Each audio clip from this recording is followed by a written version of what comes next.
Bonjour à vous tous, voilà aujourd'hui j'aimerais donc vous donner des conseils de management. Donc comme vous le savez très certainement au niveau de ma carrière, donc j'étais sales directeur, directrice des ventes Europe pour une boîte américaine où en fait j'ai fait un parcours où j'ai dû manager des gens sur trois marchés différents, France, Angleterre, Allemagne. Et en fait à travers cette vidéo je voulais donner des conseils en fait de comment mieux gérer une équipe.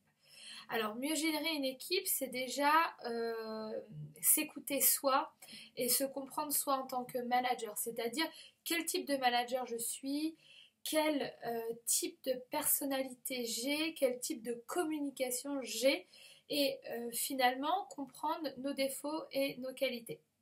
Voilà.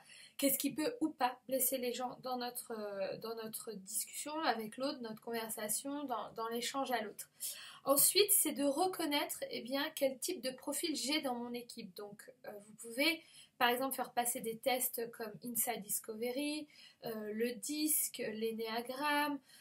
Vous pouvez faire passer en fait un test de profil, on va dire psychométrique, pour avoir une espèce de comme une map, comme une carte de communication de la personne qui est en face de vous. C'est-à-dire que cette personne, en fait, vous allez comprendre son mode de communication, vous allez comparer votre mode de communication à son mode de communication, et donc vous allez pouvoir déjà anticiper les clashs ou les méfaits de votre communication vis-à-vis d'un profil qui pourrait être par exemple opposé au vôtre.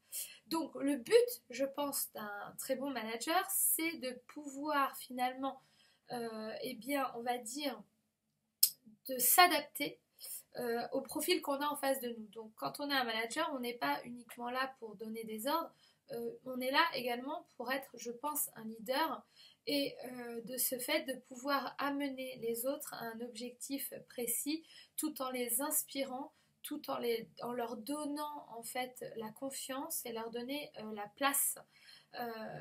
de la place à qui ils sont, de donner de la place à leur type de communication, les valider dans leur type de communication. Donc le manager, je dirais, et doit être absolument très important, un caméléon. Donc lorsque vous parlez à un groupe de personnes pour, par exemple, donner des objectifs pour le trimestre, eh bien, vous êtes plutôt neutre et vous êtes dans l'écoute, vous recevez les questions et vous voyez si oui ou non vous devez ou pas répondre aux questions directement au groupe, ou bien prendre la personne en fait à part et lui expliquer, la réconforter, etc. Donc dans les techniques de management, j'encourage vivement les managers, un, à se connaître, deux, à reconnaître les profils qu'ils ont dans leur équipe, et trois, mettre en application leur talent de caméléon afin qu'ils puissent faire ressentir à la personne d'en face une compréhension, une écoute, et que la personne ne soit pas perdue et puisse être inspirée par les mots et les envies du manager. Voilà, c'était juste mon petit clin d'œil sur ce que je pense donc du management et mes conseils aux futurs ou aux managers déjà présents et en place dans leur société. À très vite, ciao.